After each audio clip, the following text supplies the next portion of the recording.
So this is a flashback to what we've done in the past, and we're going to restrict this function's a parabola that's been shifted left 1, down 2, and parabolas aren't one-to-ones. We do some domain restrictions.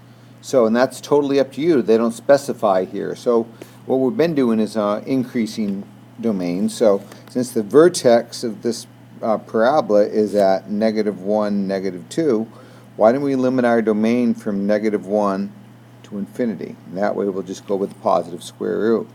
So now to find the inverse, we're going to switch x and y, and this is work you've done already, so it shouldn't be that strange. So x equals, remember, we rewrote f of x is y, and then I'm switching x and y. I'm going to add 2 to both sides of this equation. Then I'm going to take the square root of x plus 2, and remember, since we're limiting it to a positive increase in function, we can use the positive square root, equals y minus or plus 1, and then I'm going to subtract 1. So y equals, or f prime, or f inverse of x equals, I'm going to write this sideways, the square root of x plus 2 plus 1, or minus 1, because it's positive on the other side.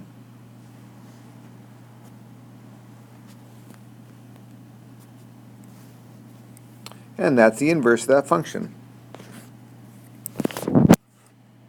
Cubic functions are one-to-one. They pass the horizontal line test. So for this one, we don't have to do any kind of domain limitation. We're going to switch x and y. So x equals 2 times y cubed plus 1. We're going to subtract 1. I'm going to divide by 2. And then I'm going to take the cube root. And I'm not going to clean that up any further. I'm going to leave it right the way it is. And that's the inverse.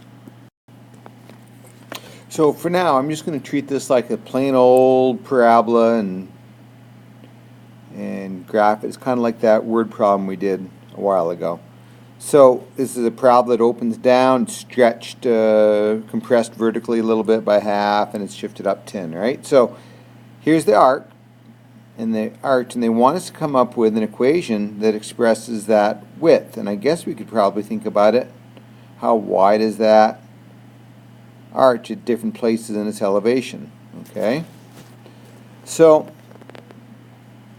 what we can do is we can treat it just like what they basically want to do is find the inverse, right? Because we want to find the width of the arc as a function of its height. So if y is our height and x is our x, so we're just going to do x equals 10 minus 1/2.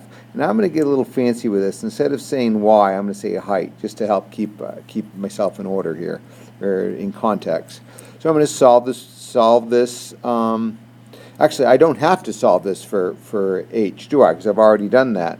So what I've got here is I've got an expression that will give me this x value in terms of its height, and that's what they wanted. But they're talking about the width of the arc. So isn't the width of the arc 2x? So I think if we get fancy, instead of saying x, I'm going to say width. But in order to get the width, I've got to double this thing. So I'm going to say 2 times 10 minus 1/2 times the height squared. And that should do it. That should give us, you give me a height, I can tell you how wide the base of that arc is. I changed this problem a little bit because the one that I gave you happened to be its own inverse, and you can verify that by trying it.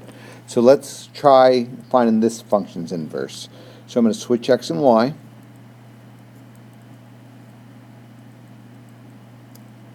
Then I've got to treat this like a proportion, which means I'm going to find the cross products. I'm going to cross multiply and write the cross products of this. So I'll do that over here.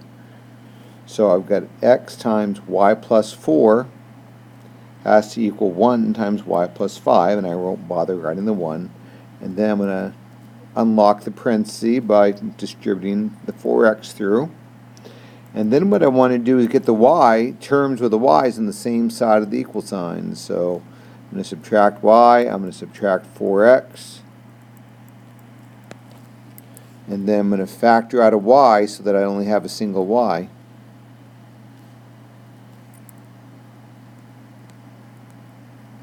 Then I'm going to divide by the x minus 1s, and that tells me that this is the inverse of that original function.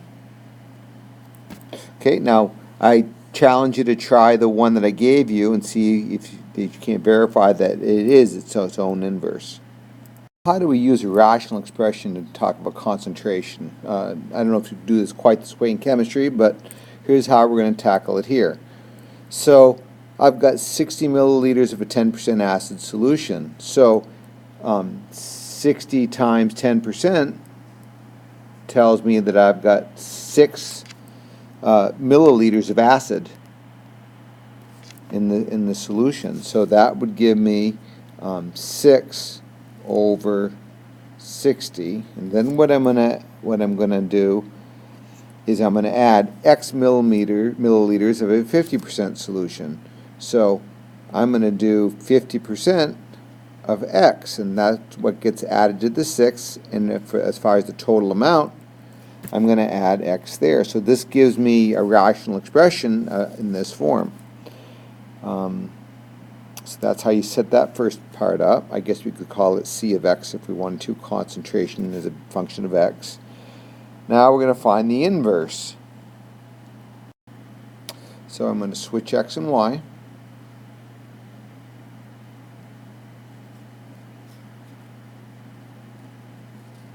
And do the same thing, do my cross products.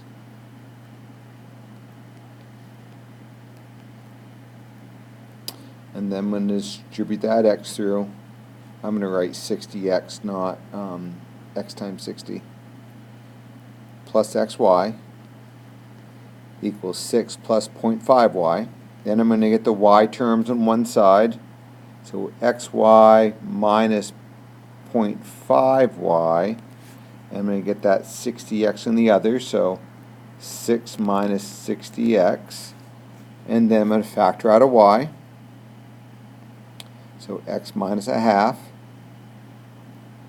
equals 6 minus 60x, and then I'm going to divide by the x minus a half. So 6 minus 60x, and I guess I'm going to convert that back to x minus 0.5.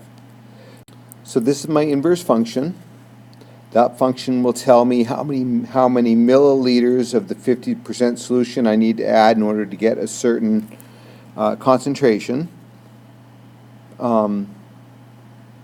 It'll also, now the other function will tell me the concentration if I add so many milliliters. So that's what part of what this next thing is asking you. Which one do I use to answer this question? Well, I'm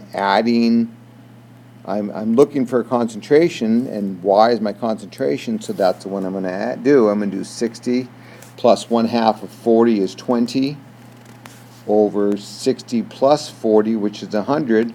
So that tells me my new concentration is about 26%. Now, if I want to know how many milliliters I need to add to get a 30% solution, I can just use my new inverse, which tells me my milliliters based on a concentration. So 6 minus 30%, so 60 times 0.3 all over 0.3 minus 0.5. So let's see, we do a little arithmetic here. What do I get? So the arithmetic tells me I'm going to get 6 minus 18 over, let's see, negative 0.2, which is negative 12 divided by negative 0.2, and the negatives cancel. 12 divided by 0.2 should be 60 if I'm doing my arithmetic right in my head. Let me check with my calculator. It is. So I've got to add 60 milliliters to pull that concentration up to 30%.